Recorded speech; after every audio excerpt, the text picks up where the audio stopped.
Yae Miko was looking awesome. We're talking main DPS capability, high support capability, and high burst damage all at the same time. I know what you're saying.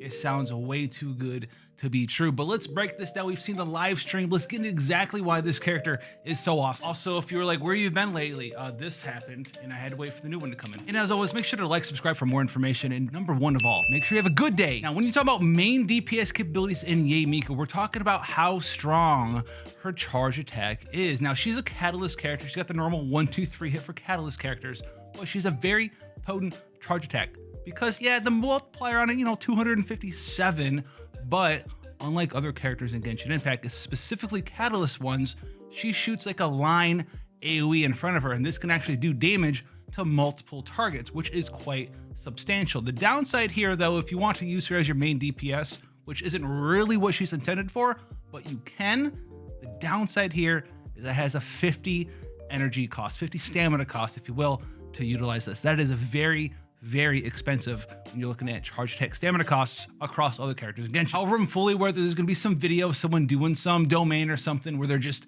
eating those stamina foods and just charge attack spam, and I can't wait for it. So if you're waiting for her to be your main DPS, that's a good thing there. It also helps out our sub DPS as well, because you can swap her in, charge attack a couple times during the downtime of your main DPS, and that is mainly what that's for.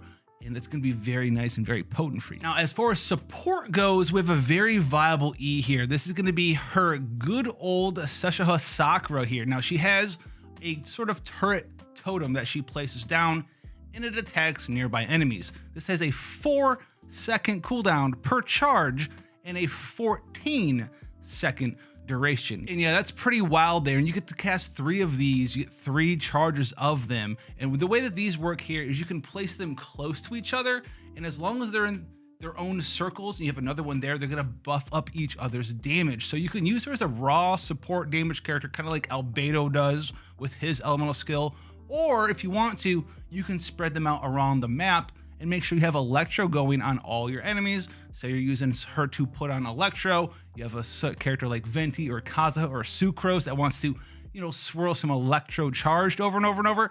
You could utilize her that way as well. So this is going to be a very prominent way for her to generate some elemental particles with these 3 different totems, or just provide some additional damage, but also is going to make her a very ease of use, which is a big thing for Electro, a way to put on Electro the element to enemies as a superconduct enabler, as an electro charge enabler as well. That's going to be quite awesome. And this was one of the skills that got buffed up before she's getting launched out here officially on the live servers. And this is going to be an amazing thing to have access to for your account. Now, her elemental burst here is going to be the great secret art Tenko Kenshin here. And this is going to be utilizing your elemental skill as well, because this is how this skill works. When you activate elemental burst, you're going to do some damage, and then it's going to detonate up to 3 totems that you have out. And as you can see, the totem detonation is a ton of damage. At talent level 10, it's just over 600% multiplier per totem.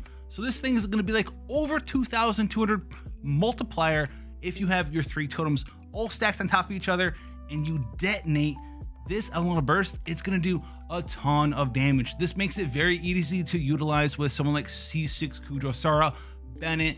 Plop them all down, pop your Bennett ult or your Kujo Sara C6, get that crit damage bonus or both, and then absolutely explode your enemies with this elemental burst. But when we get into Ascensions, you're gonna see just how strong this is, because you're gonna be like, oh no, I just blew up my totems. And so that's why Yae Miko is so cool, because she can be your main if you want her to be. She's an excellent sub DPS and has excellent burst damage as well. So she can sort of fit whatever sort of playstyle you want, and she's very flexible in doing so, which is very awesome. We haven't really seen a character like this since Albedo, and she's very similar to Albedo.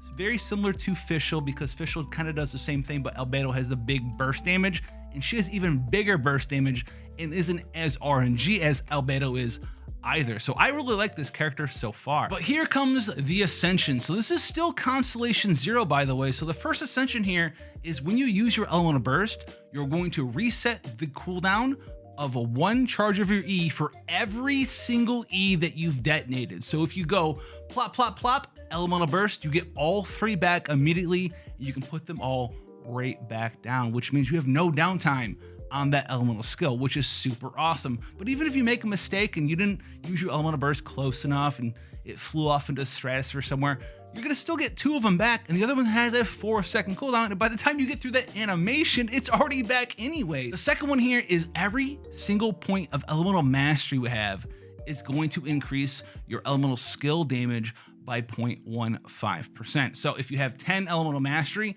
you're gonna get 1.5% bonus damage to your E, which is quite significant.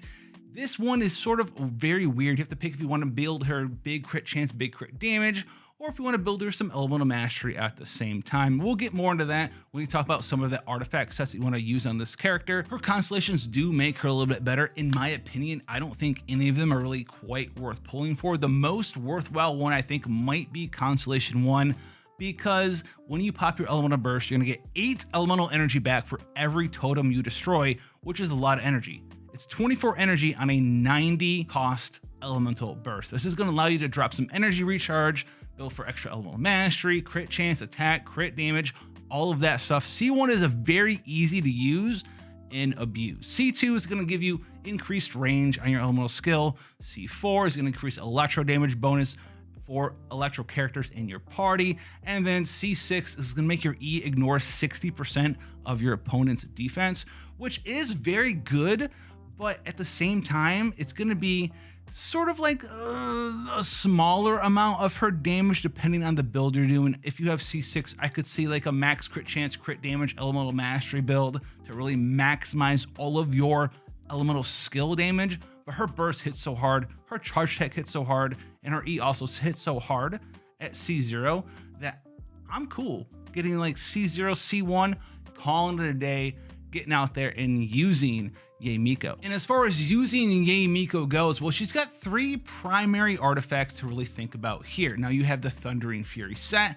primarily for the 2-piece bonus of 15% electro damage increase. This is gonna buff up your normal attack, your charge attack, your elemental skill, and your elemental burst at the same time. You don't really care about the 4-piece. We're not trying to reduce the cooldown on our 4-second cooldown skill. That is not necessary, especially when they reset the cooldown themselves when you elemental burst. So the 4-piece for T-Fury, we don't care about it. However, the other 2-piece we might be looking at here is something called the Noblish Oblige set, because it can give you 20% elemental burst damage bonus. So if you have 2-piece Thundering Fury and then 2-piece Noblesse, the Noblesse is going to buff up that giant 2,200% multiplier once you crown her, and you're going to get that 15% electro damage for everything, including your elemental burst. That's going to be a very significant increase there. However, you do have 2 other options as well. You do have the Wanderer set, which gives 2-piece 80 elemental mastery bonus. If you want to be a little bit more E-centric focused, remember you have that Ascension.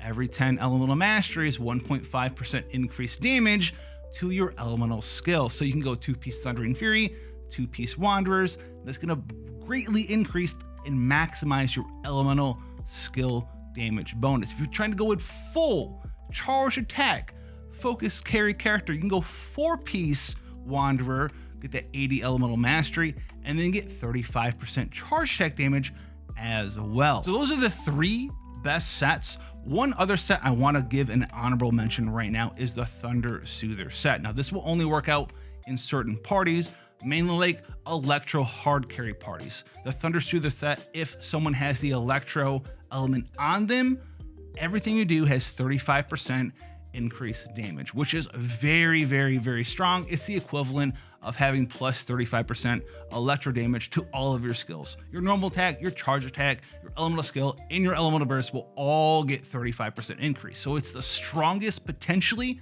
of everything we mentioned, but you have to really make sure you always have electro on every enemy in Genshin, which is not always possible. I'm looking at you for 2E shields and all this other stuff where people can't be hit by electro because they're immune to it, etc., etc. So there's gonna be some enemies that you can't use that set on, but on the ones you can, it is bar none her best set in an electro hard carry team. Now, obviously, what new 5-star comes without a good weapon for them? Now we have the Kagura's Verity, which is gonna be on banner for her when she's released. 5-star weapon. If you want to pull on a weapon banner, this one is definitely worth it. It has crit damage 66% on it with a decent base attack because it's a 5-star weapon. Yae Miko also has crit chance as her Ascension stat, so these go hand in hand together, all right? The skill on this weapon, though, is you gain a stack of Kagura Dance when you use an elemental skill. This does increased elemental skill damage bonus by 12% for 12 seconds. Well, you have 3 uses of your skill. This gives you 36% elemental skill damage. When you are at max stacks, though, which is very easy to do because you have 3 uses of your skill, you get 12% increased all elemental damage bonus. So 12% increased electro damage, which is going to increase your elemental skill by 48% and everything else you do by 12%. This is by far her best weapon. However, if you don't want to pull for a 5-star weapon, don't fret. You have the Solar Pearl, which is very good for her as well. It has scaling crit chance on it as a stat. It is a battle pass weapon, and your normal attacks will increase your elemental skill and elemental burst damage by 20%, which is very significant. You also have access to the Widsith, which is a weapon that you've seen from the gachas from time to time. This will either give you elemental mastery, which will buff up your elemental skill damage, or it will give you attack, or it will give you all elemental damage increased as well for 10 seconds. All of those things are good for her because you're either buffing up everything you do with attack, everything you do with elemental damage bonus, or if you get the low roll of elemental mastery, you're still buffing up your ease for at least 10 seconds. Let me know how you're going to use her down below, and I'll see you guys in the next one.